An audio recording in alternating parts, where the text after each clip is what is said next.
Do you ever feel like you're not getting your advertising right and you're attracting the wrong kind of tenants? Or are you feeling completely lost because you don't even know where or how to advertise?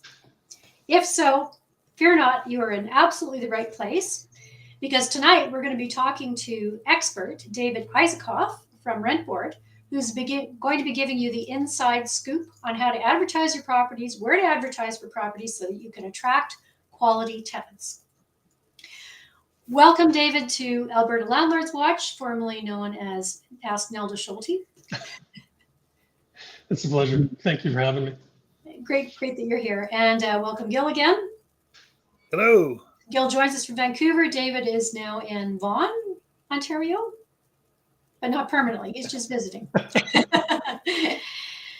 So as I mentioned, Alberta Landlords Watch was formerly known as Ask Nelda, because it's the same as my business name. And my name, predictably, is Nelda Schulte. And as mentioned, I'm joined tonight by Gil Donkersgood, who's my former partner in when I had a property management business, Calgary Dwelling Consultants. And Gil is joining us from BC. And I'm also joined by special guest David Aizikov from Rentboard, who is from Ontario and Toronto, Ontario. So David started his career in real estate, working as a development consultant, helping developers get purpose-built rental projects from pre-development through to stabilization. And then after a while, he thought, hey, I'm collecting all this great data. Why don't I segue this into another career? And so he took his data knowledge and he applied it to Canada's largest multifamily marketing firm, where he specializes in data analytics to help clients make more informed decisions.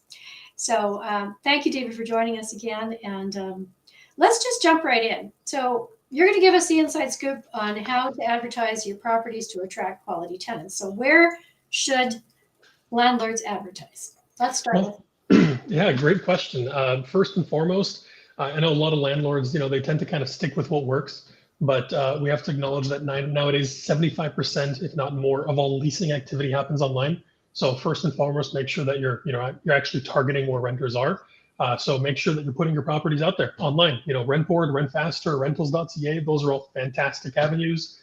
Certainly in Alberta, Rentfaster, Rentboard have really, really strong, renter uptake and have, pretty strong, activity amongst renters on a daily basis. Yeah, and that's really important. So depending on what region you're in, tenants will migrate more towards certain sites. And I like to use this as an example. When I first bought a property in Fort McMurray, where I started advertising was where everybody looked, which was in the local newspaper. I know, yes, newspapers seem very archaic. And it was Wednesday night's newspaper. So you had to make sure your ad got in on a Wednesday night. And that's when people would start calling you. And then it changed. Then it moved on to Kijiji. And then from Kijiji, it moved on to Rentfaster and Rentboard. And now it's Rentboard, Rentfaster, and Marketplace. Facebook seems to have also taken up a big share of the real estate here on the online rental platforms. So yes, depending on your area, the thing I really like about Rentboard and Rentfaster is that they're national. So you can advertise in the comfort of your own home, and it can go national because you never know where people are coming from when they're looking for a rental property. They're not just in your city. Sometimes people are moving into provincially or globally. And so you have to hit a rental market that everybody can access, and that's very popular, as Rentboard is. So next question is, what are the components of a good ad and why? And I know that's a loaded question. Yeah, that is, I could probably talk about this for a good 15, 20 minutes, but I like to say that, a good listing ultimately attracts really good tenants because, ultimately they really go hand in hand. They're one and the same. When you're putting together, a complete listing, ultimately, there are basically 10 rules that I like to, consider, which ultimately ensure that you're giving the tenant exactly what they need. You're putting it together in a really nice, cohesive, high quality format. And ultimately, you're not throwing out, any unnecessary file word content. So, keeping it simple, nice short description about the property. Avoid using one standard unit. We see this quite a lot with smaller landlords. Or smaller properties. If you only have, let's say, two, 1 beds or two beds, instead of creating individual, units within each listing for each unit availability, you only create one. No, typically we recommend create individual availability for each available unit. typically shows better. And if there are variations, if someone says, well, I want a quarter unit, or I want a first or second floor unit, it gives them that information and ensures that they're actually pre-qualified before they reach out. From there, really high quality photos. Nowadays, thank God all of us have fantastic smartphones. You can take really high quality shots on your phone. Make sure you do that. Don't take cluttered shots. Make sure they're not blurry, and if they are, retake them. There's nothing worse for you than a blurry image on an online listing. And then, just make sure the listings are complete, right? That's really important. And again, I see big and small landlords, they fail at this on a daily basis. If you have amenities, unit features, put that in the listing, because if you fill out your listings correctly, the listings are then searchable. So if a tenant wanted to, were to go on RentFast or Rentboard, and they said, well, I'm only interested in units between this price, and I'm only interested in units with a dishwasher and, let's say tile floors, because my cat tends to pee outside the litter box. Well, if you enter those correctly, your unit will show up properly. Whereas if you don't, it's not going to show up and your visibility gets reduced. And then, from there, a few basic, kind of housekeeping practices or housekeeping rules, excuse me. Descriptions, 500 words or less. We're not writing or diatribes here. You want to start with your best features, mention the neighborhood, and then the biggest one, avoid all caps. Why is that? It doesn't read well, and it also throws off alarms for a lot of people. When you look at a listing, you want it to look professional, you want it to look put together. And the moment you start seeing all caps, you start thinking one of two things: either this is a scam, or I need to stay away because this person, if the listing is a mess, I don't even want to know what they're going to be like as my landlord. Yeah. So you're making a first impression with the way you write and the way you present your ad, not just your apartment, house, or condo itself. Absolutely. Do you want to show us examples of good rental properties? Yeah, absolutely. Let me share my screen here for you. There's screen share on the bottom of my screen. I don't know if it's in the middle. It's the little square with the arrow that goes up. There we go. Okay, so I just need to give you permission. And here we are. Young and Eglinton. I used to live close by there. So this is, just a basic example of a really high quality listing. Of course, this is a larger property. There we go. Ultimately, really what you're looking for here is you're looking to make sure that everything's complete. We have a nice profile photo. It's high quality. All the information is complete. We see here that the property is pet friendly. They have multiple units listed, and very, very importantly, each of the units has a square footage. When we scroll down here, just like I said, so we see here there are individual units. Each unit has an individual rent. One thing that is a misconception that is becoming increasingly less so. Landlords used to not include rent in a listing. They said, well, if they're interested, they're going to call me. That doesn't happen. That's if crazy. If they don't see a rent, they're just going to move on to the next property. Well, yeah, because when you think about it, whenever you're going to buy anything or rent anything, you want to know what the price is. Well, firstly, you want to know where it is, because is it close to work? Is it close to my, school? Whatever it is that you need it to be close to. And then secondly, can I afford it? Absolutely, yeah. If you don't list the price, how are you going to know if you can afford it? And they're probably going to search based on price as well. So if you don't have the price, you're not going to show up. Yep. We've done some analysis recently on what renters are actually searching for when they're looking for units. So first and foremost, price is the biggest factor. It's not the biggest factor for every age group, though. If you're dealing primarily with households aged 55 plus, price is going to be the main consideration. If you're dealing with households aged 18 to 23 or 24, it's also the biggest consideration. Anywhere in between there, at that point, they're more focused on lifestyle, amenities, and finishes or features. But ultimately, price and the unit, that's what everybody's looking for, and they have to make sure it's within their lifestyle requirement and price point. And then last but not least, here we have a nice description. This one I will say is a little bit long, but ultimately what it does is it gives us a short little blurb, talks about the property, talks about the communities, and then talks about the unit, and that's what we want to focus on. Yeah, I looked through this actually when you sent me the links, and I thought, holy caboodles, is this ever long? Do you want to scroll down and show them how long this is? This is just a screenshot, so I don't quite have it, but let's just say it's twice as long as this. Yeah, about 1,000 amenities, including the washer, dryer, carburetor. Like it You're listed being every thorough. single thing. So the list was as long as my arm. So yeah, I mean, but it told you exactly what was included in the apartment, and I thought, oh, maybe I should pack my bags and go. That sounds pretty good. Here I have another example of a property from Rentboard. So here again, we see they have the individual unit breakdowns, bed, bath, square footage, again, very important. They have the utilities. Again, very, very important. If utilities are included, you're doing yourself a disservice if you're not including it within the listing. And then last but not least here, we see here a very short description. It talks about the unit, it talks about the bed, the unit type. It gives you a description of what's included within the unit. And then it gives you a short blurb about the neighborhood, about what you're getting, about transportation, and some of the local amenities. Brilliant. That's brilliant. So yeah, just to reiterate, and that's something I always learn something new from every single person we interview, and wasn't aware that there were certain demographics where money wasn't really an issue. I always thought everybody went by price and by neighborhood, but clearly it's not everybody. It's 18 to 23 looks for price, and 55 onward looks for price, and then there's that middle group that want a beautiful place in a great area and offers all the great stuff that they want, a yoga studio, whatever, dog wash. Yeah, that's becoming increasingly more common, certainly as real estate costs or prices go up in a lot of major markets. People are being priced out of purchasing a home, so they're being relegated to the rental market for longer. And as their incomes continue to go up, so does the cost of buying a home. So ultimately, instead of buying a home, they now that they have stronger purchasing power, they want that increased quality of living. Mm-hmm. There's a property that we rented in the southeast, just a really amazing place. And talk about amazing amenities. Well, there are two that come to mind. One had a craft room, a car wash bay area, which is not at all uncommon. It had a mechanic room where you could actually work on cars or something like that, engines or whatever. It had a beautiful building in the center of the square that had the upstairs was a 360 floor to ceiling windows workout area.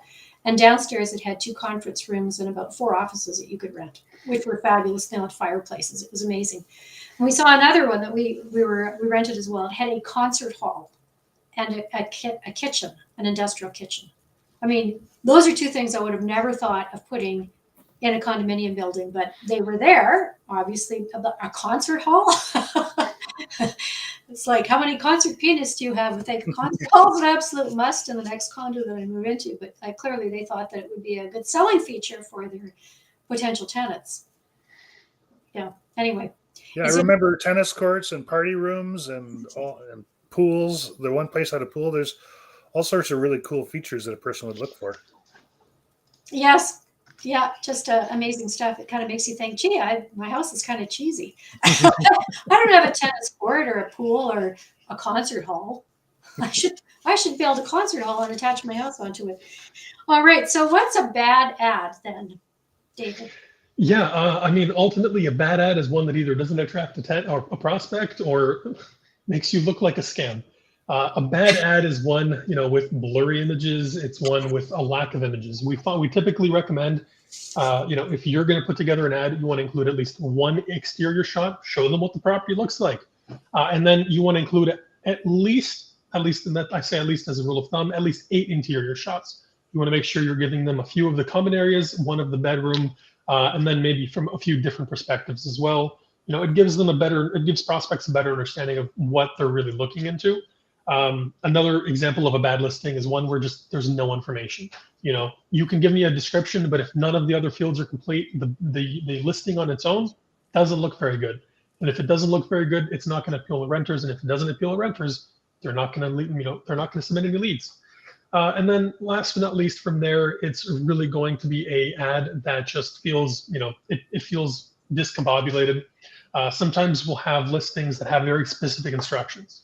You must do this, you have to do this, avoid that at all costs. You're not there to give them a list of instructions or demands. You're there just to tell them about the property. Your job is to sell the property, their job is to sell themselves. So make sure that you're doing a good job selling the property. You're not, they're not your tenant yet. Yeah, I like to see those ads where they say, know this, know that, know this, know the... It's like the 10 Commandments backwards. I don't know. kind of a strange thing. There was a property, I used to live in this area in Edmonton, downtown Edmonton, and there was a property that was right on the corner that I had to cross by every time I walked out. And there was an ad on the window that the owners had put on, and they said, no drinking, no drugs, no, they had a whole list of no's. And on the bottom, they said, no evil. I thought, The well, last one's a given. that's going to attract a lot of tenants. There was that Airbnb in Sedona where they had. Oh, yeah. I mean, it was just everything had rules, including the shower. You were allowed to have. They had a timer on the shower so that you couldn't take a shower longer than a certain amount of time. It had a little hourglass. They had little instructions there that said, when this hourglass tips over, your shower should be finished. And we're just thinking this feels more like a sentence than a vacation. Which is the review that Gil left them. He said, I thought we were taking a vacation. I didn't think we were getting a prison sentence. So, yeah, I get what you're saying. It comes across, you don't want to come across being too authoritarian when you're trying to sell the property. Yeah. Yes, you have rules. I mean, everybody has rules. And of course, you need to find out if they're going to honor your rules. And if you want to know how to do that, watch the last video with Hart Togman. He had some excellent, excellent ways to screen people to find out if they're the kinds of people who actually follow rules or not. And but yeah, while you're in the attraction phase, you're putting your best face forward. So you want to attract, not detract. So love your comments, David. And now it's Gil's turn. All right. So we answered the first question. So do you have some tips on setting competitive rental rates? Yes, absolutely. So, what I like to say is setting rents is, equal parts art, science, and a little bit of intuition as well. It's something that you have to, you learn and you refine over time. You're not going to set the rents right the first time, but it comes with practice. And at the end of the day, it just comes time to educating yourself, right? When we set rents, again, I like to come up with rules. So there are 3 rules that I like to consider when I'm setting rents. The first is know your comps. You have to know who your competitors are. You have to know where they are. You have to know what they're offering. And then ultimately, you have to know what their prices are.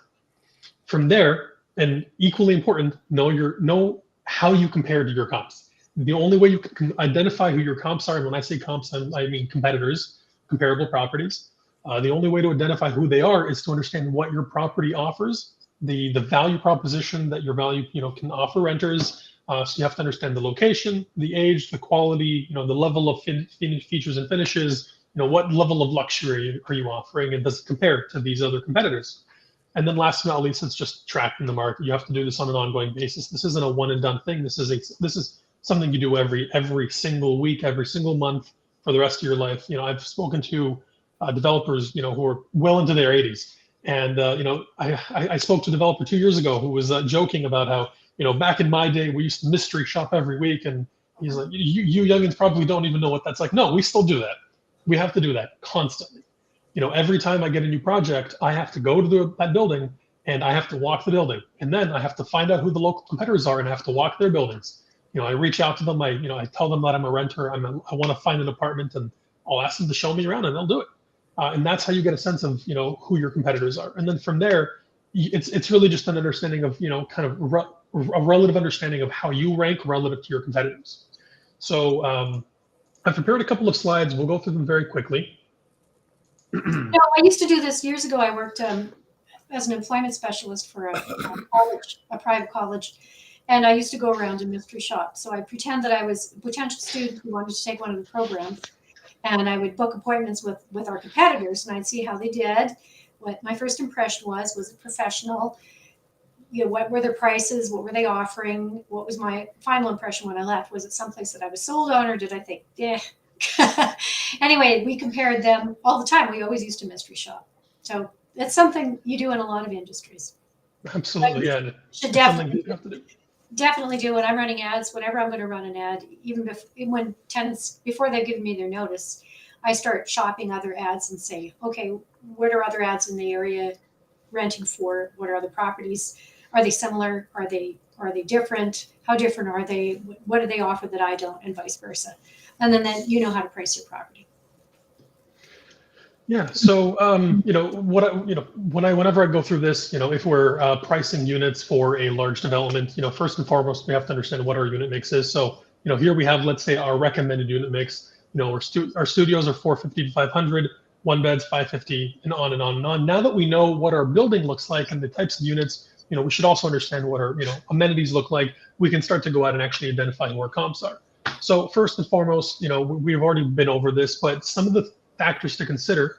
And what we have to do is effectively you create a matrix, okay, of all of these various fields, and then you have to identify whether your property is superior, inferior, or the same. So location, is your location superior, inferior, the same? Is your property directly in front of a transit station or a subway stop? Do you have better services? Is it right next to a major employment hub, right? Or it doesn't have really good highway access. Again, accessibility, transit, walkability, drivability, visibility. Does the building have really good visibility from street level? Does it have great views potentially? Amenities, that is probably one of the biggest ones because amenities, they help sell a building time and time again throughout the lifetime. Obviously, this doesn't, this isn't as relevant for smaller single family homes or duplexes, triplexes, but this also includes some of the features and finishes. Do you have a nicer oven potentially? Do you have cleaner floors? How well is the property maintained? All of that goes into rent setting. Okay, and then from there, it's basically just looking at the properties, understanding what their rents are, so actually collecting their rents. Back in the day, we would have to call properties and we would have to call them over and over again. What are the one beds? What are the two beds? What are the three beds? Now we can find a lot of this stuff online, which is fantastic. There are also quite a few services that provide you with comp data. Okay. And then from there, what we do is we basically write down everything. Okay. Everything has to be, it's either digital or on paper, so I can compare it side by side, apples to apples, oranges to oranges, so this is an example of something that I've done for a previous project, basically just recorded all the individual rents, the unit types, the sizes, the mix, and the actual rents, the ranges, excuse me, along with the finishes and the amenities. Right, I call this my little cheat sheet, and it tells me exactly what each property offers. Okay, and then from there, once we finished ranking them, we understand. Okay, if I have, let's say, I'm looking at 5 different comps, I know how they all rank relative to my property. From there, I can then understand where my property should be on rents based on the rents that these other properties are achieving. We say market rent. Well, market rent is just what the market is achieving, and that simply means whatever everyone else is charging. And that's how you set your rents. You set your rents based on what other people are charging. Holy caboodles. 1,000 square feet, not even 964 feet, rents between $2,420 and $4,000. Yes, I will say these rents are from the city of Toronto. Oh my God. Between 1,000 and 1,200 square feet, $4,105. It's not as bad if you have roommates. Yeah, but for 1,000 feet, that doesn't give you a lot of space for a room. It certainly doesn't. But that's the reality we have to live with. One beds for new construction in the city of Toronto. Nowadays, this rent was taken about 9 months ago. Now a one bed will reasonably start between $2,200 and $2,300. A two bed starts at a two bed size, a normal sized one bed size, about 660, 670 square feet, easily starts at $2,400. Wow. And a three bed, you're not going to find anything under $3,000. Wow. Yeah. If you have any questions, by all means, let me know. Otherwise, this is effectively the process of rent setting. As you refine it in time and over and over again, you can better understand what your property can achieve. What we typically will do is we start with round numbers, and then as we lease more and more units, we push the rents higher and higher and higher. And as soon as we start slowing down the rate of leasing, we can kind of start to understand, okay, we've hit the limit. This is the property isn't able to bear this, or renters aren't able to bear this, and we bring the rents down. Okay. So we start at nice round numbers, and then we go up $5 to $15 increments. Okay. Yeah, that makes sense. That's interesting. Yeah. So Gil? Sorry, go ahead.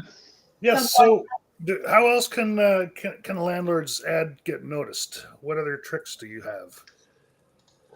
Yeah, you know what? Let me.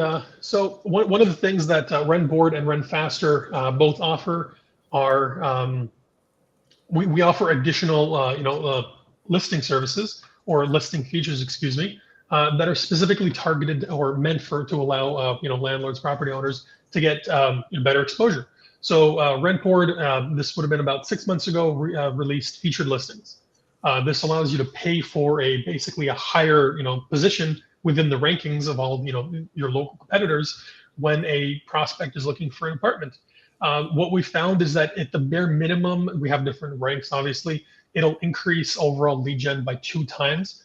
There is a higher tier of promoted listing that will actually increase lead gen by 4 times, which is fantastic because at the end of the day, it's a numbers game. If you're struggling, to fill a vacancy, what you need to do is at a certain point, it becomes a numbers game, excuse me, because all it really takes is that one prospect to sign a lease. And once they've signed it, you've made your money back.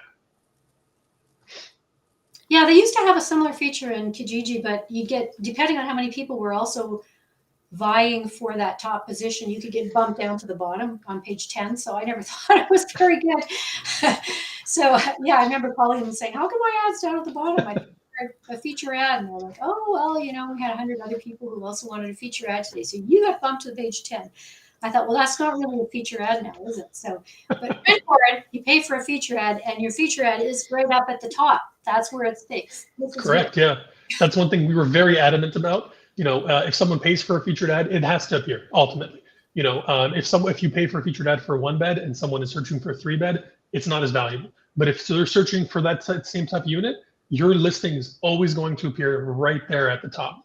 With really good visibility. The listings are twice the size of the other ones. It really draws the eye. That's fantastic. That makes sense because once you're on page 10, you're probably not going to get seen anymore. No. Yeah. People don't have a for that. Sorry. All right. So here's a fun one. I like this one. Rental scams are always coming up, usually seasonally. Can you tell us what types of scams you're seeing that landlords need to be aware of? Yeah. So it's funny. Me and Nelda were just talking about this. Rental scams really are a seasonal thing. We have a joke around the office that the scammers like to take the holidays off, but that's really not. That's not what they're doing. They like to prey on people. They want to prey on people when they're at the weakest, and the weakest is really when there's the most competition. Peak of summer, right? When leasing activity or rental activity is at its highest, that's when they're the busiest because they know that it's something that they can just kind of blend in with, right? So recently, we've been seeing two types of scams. I like to call them relistings and upfront payments. They're very similar. However, they kind of go in opposite directions. So the first one, and this is becoming more common, certainly in larger communities. Toronto, Calgary, Vancouver, Victoria. We're seeing that across the country. We'll see tenants relisting units at a higher rent. Not as important, certainly not a huge scam, not something to be overly concerned about, but ultimately this is someone taking advantage of a landlord and nobody's happy to see it.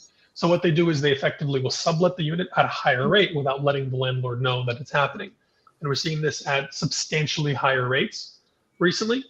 And then the much bigger one, the one that's of pretty big concern, I'm sure everybody's already read articles about this, certainly on CBC, are people that are claiming to be the homeowner.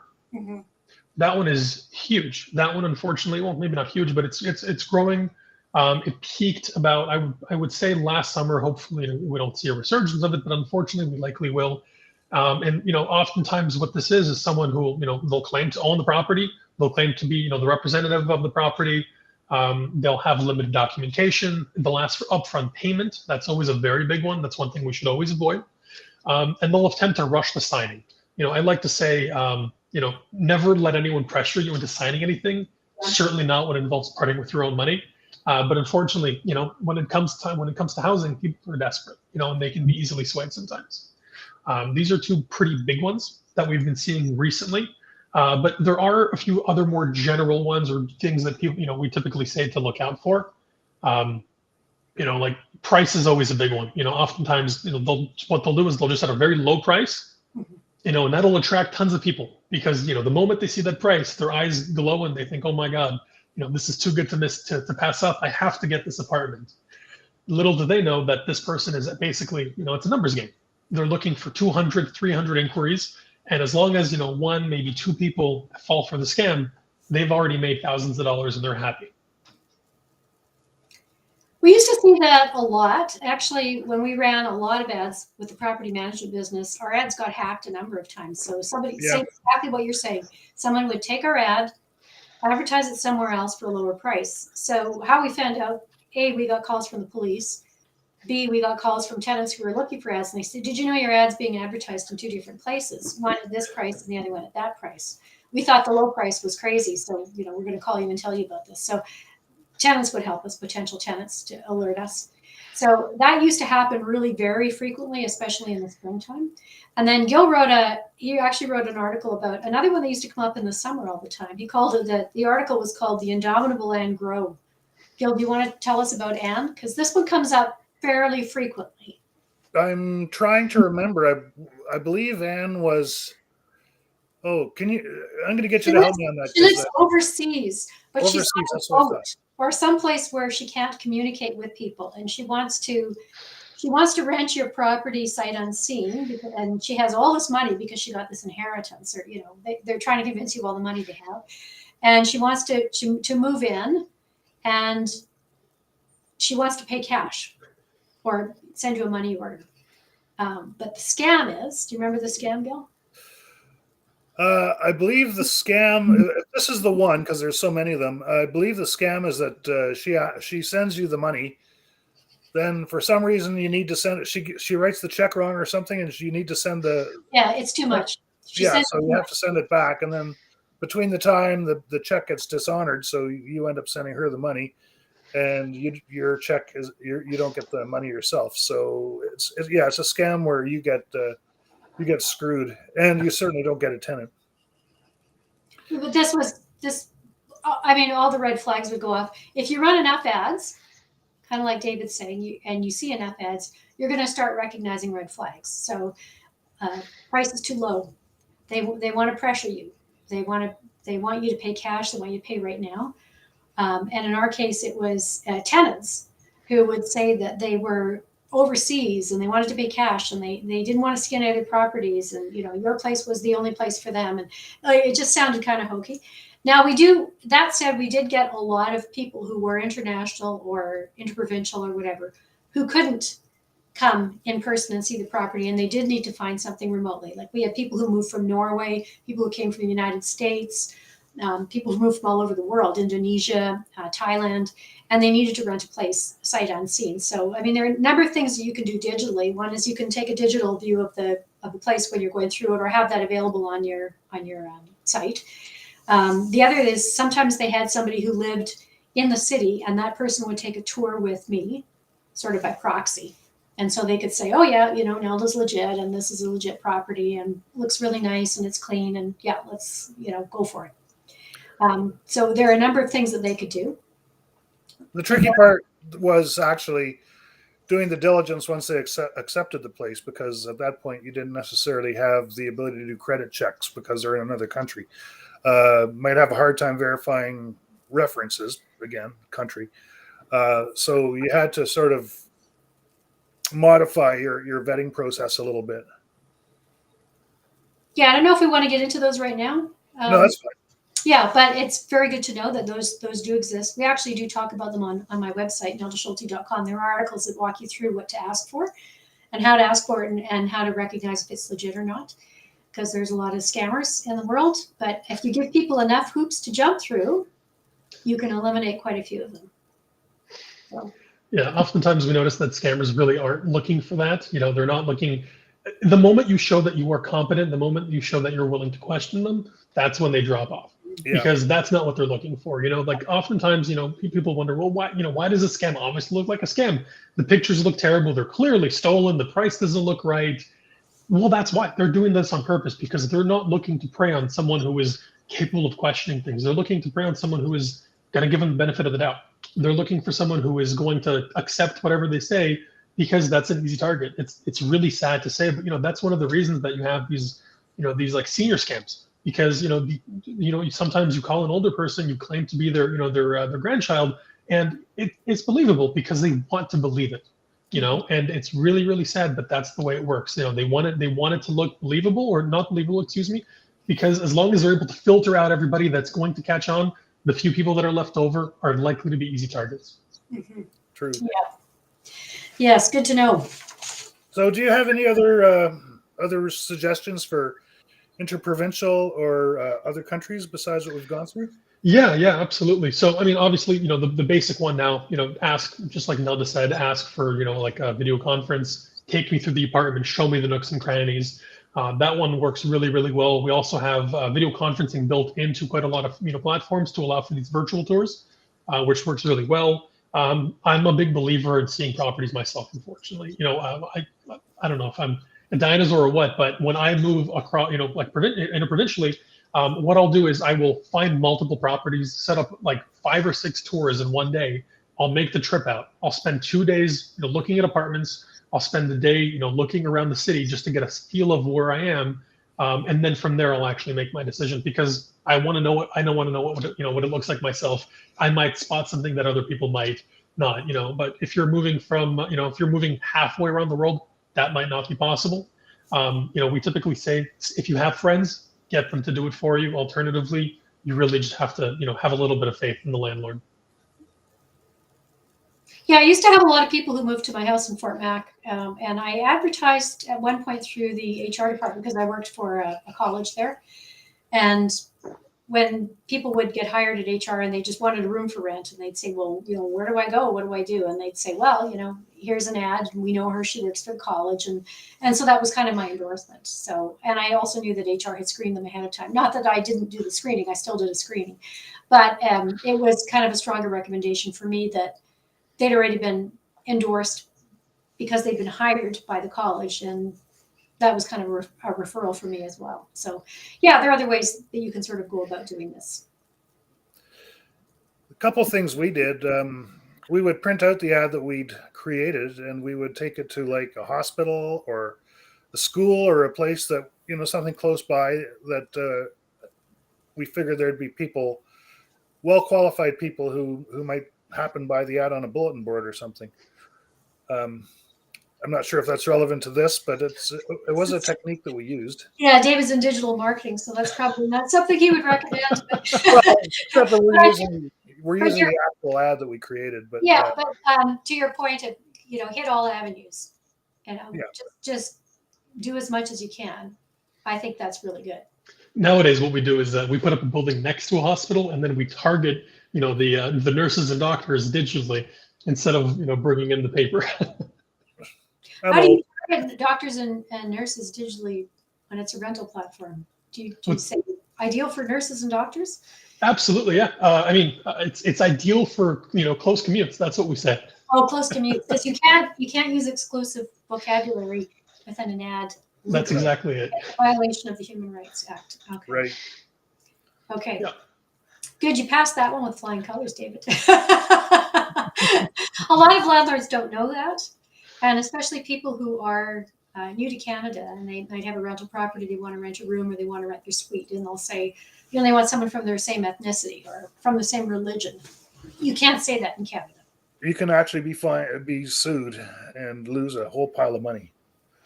The only way in which you're able to specifically target someone of a specific ethnic or religious set is if you yourself are actually running a religious organization.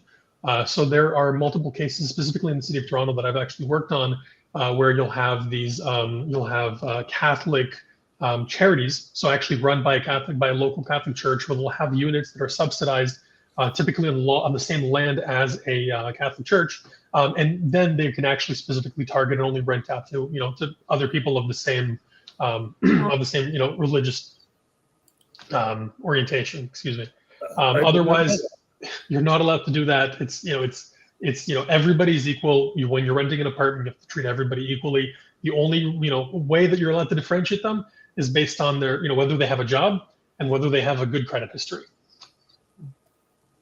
Good to hear. Yeah, or start a cult.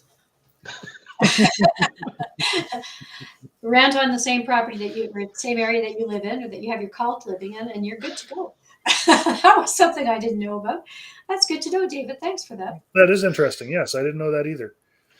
Okay, so do we have any other tips for landlords to get their properties noticed besides what we've covered? Ooh, I think I've pretty much gone through everything that I had prepared. Only other thing I would recommend is, I know we talked about this right at the beginning. Obviously you want to put your ads online digitally. If someone is ever concerned about a property potentially being a scam, or they're not quite sure, what I always tell them: search the property online. If you're not sure if the person you're dealing with owns the property or is actually a representative, search them online, see if they exist. If it is a professionally managed property, they will have some online presence. Make sure you have a website. This is huge. I know a lot of smaller property managers and landlords just don't. A website's not expensive, and it will give you so much more credibility. And then the other one is, I know Rentboard and Rent Faster specifically, these are paid listings, and you know what you're paying for a reason, because it's a Right. quality platform. But if you can, put your listings in multiple platforms, because it's good for exposure, it's good for visibility, and if you're looking for someone clear across the country, just because Rentboard might be big in your community, rentals.ca might be bigger in the community that this person is coming from, and you want to make sure you're targeting the biggest, broadest majority of people that are actually looking for apartments, regardless of where they are. Is there an easy way to know, like, for example, what would be popular in Newfoundland versus what would be possible in BC or Toronto? No, That's a it really question I'm isn't. just curious. I can share, Rent Faster, Rentboard, very big in Alberta. Rentboard is also growing straight clear across the prairies. Very, really strong, grass there. Rentboard is also really big amongst secondary markets. So really, really important if you're in a smaller growing community. Rentboard is the place to go.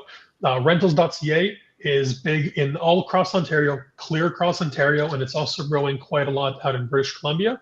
And it also has a very strong presence in pretty much every major urban market: Calgary, Winnipeg, Edmonton, and the Atlantic provinces. And then Rent Canada, very similar to Rentboard, very strong in the prairies and in smaller growing communities. And then we also have Loué in Quebec. Not super relevant here. That's fair, and those patterns will change over time anyway, because one goes up, one goes down. So what you're saying today may not be true a year from now. That's why we say just put your listings on as many platforms as possible, because it brings up your exposure and makes sure that you're searchable. Fair enough. Yeah, and it's just like you said, it just takes that one person to rent your property, and then you pay for everything, right? So that's correct. Yeah. All good. Well, that is fantastic. So that was an excellent summary. Thank you very much for that, David. And you gave a lot of really good tips, a lot of information that I had never heard of before. And I guess it really helps. I guess it does really help to have the data analytics, because you're looking at hard cold data every day. And so you can see the trends, and you can see the types of things that maybe I wouldn't see as a private landlord, looking at properties, running ads. I'm not getting the overview from the high level that you are. Is there any other data that you want to share with us? It's something we should be looking at, or it's something you're looking into that you might be sharing with us later on? Well, I myself work for an organization called RentSync. We own and manage, we are the largest multifamily marketing, firm in Canada. We own and manage Rentboard, Rent Faster, amongst several other, brands. What I can say is, RentSync, correct, yes. SYNC. Okay, I'll put that at the end. RENTSYNC. So we deal directly with landlords. If you own multiple, multifamily properties, we allow you to very quickly syndicate your listings out to multiple platforms. We also have we have a big blog where I myself write articles, occasionally, typically once a month. We have a demand report which talks about lead volume each and every single month across Canada. And we take a lot of the insights that we learn and we make them public. So if you're interested to learn more, go to rentsync.com and check out the blog section. Cool. So rentsync.com. RENTSYNC. Here, let me. And yeah, it would be great to have it up on the board. Oh, look at that. Is that a t-shirt, David? That is, in fact, it's my t-shirt. Are you wearing that t-shirt also? No, I'm wearing a polo. What a traitor. What a traitor. Can I ask where RentSync is, like where their office is? Yeah, our head office is in St. Catharines, Ontario, and we have a satellite office in Toronto. So I always thought that Rentboard was owned by someone in Calgary. It was. They came over, they were part of our team, and we now manage the website. Oh, okay. So now So you're a Rentboard and Rent Faster. Correct. I yeah. didn't realize that. I always loved. I don't know what Rentboard has for analytics, but Rent Faster had great You analytics. really did. Yeah, we still have the site. Every single city has, the achievable rents currently, achievable rents last year, and it'll give you some of the, deep, nitty gritty that you otherwise can't really get. Even rentals.ca, we release the monthly rent report, but that's just aggregated data. That's data that I've analyzed that we put together, whereas Rent Faster just gives everything to you. Yeah, they had days on market. They had like all sorts of really fantastic information. We would, it's a fantastic site. I'm glad to hear that. Yeah, I love it too. Other question, my last question, I guess, would be: do you have data analytics for how the different, like when you look at, I have to back up. When you look at Canadian analytics for the rental housing market, typically you only see the rental housing market analytics for apartment buildings. Can you do the rental analytics, or do you have an aggregate report for the analytics for condos, houses, townhouses, single families, that sort of thing? The reason you get analytics mostly for apartment buildings is that's done through CMHC. Mm-hmm. Yeah, but with Rentboard and Rent Faster, they're using the data that they're getting. Yeah, so the rentals.ca report, the rentals.ca rent report, which comes out every single month, typically around the 10th to the 11th. If you were ever, out and about and you hear, the market average rent for this city is, X dollars, or, year over year rents increased by this many percent, 9 times out of 10, in fact, 10 times out of 10, they're referring to the rentals.ca rent report. That data comes from Rent Faster and rentals.ca. In that report, we look at current market rents each and every single month. We break it down by total property. So that is, that is single family, townhouses, duplex, triplex, apartment, condo. And then we also break it out apartment and condo only. We don't really do too much with just single family and townhouse. However, if that's something that someone is interested in, we do also offer reports for sale. So if you're looking just to get, just some data out there, they can always reach out to me. I'm happy to share my email with you, or if you want, you can share my email. And we make data available on an ad need basis.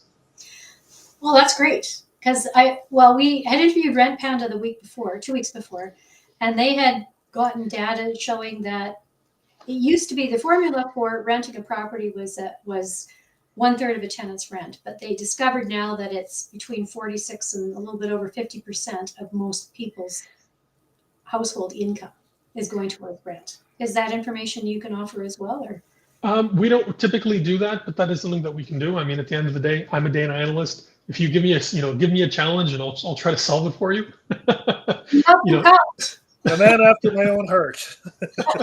We like to say we have the largest database of purposeful rental data and just of current market rents in Canada. So if that's something someone is interested in, we have noticed that rents are substantially higher in regards to percentage of achievable income.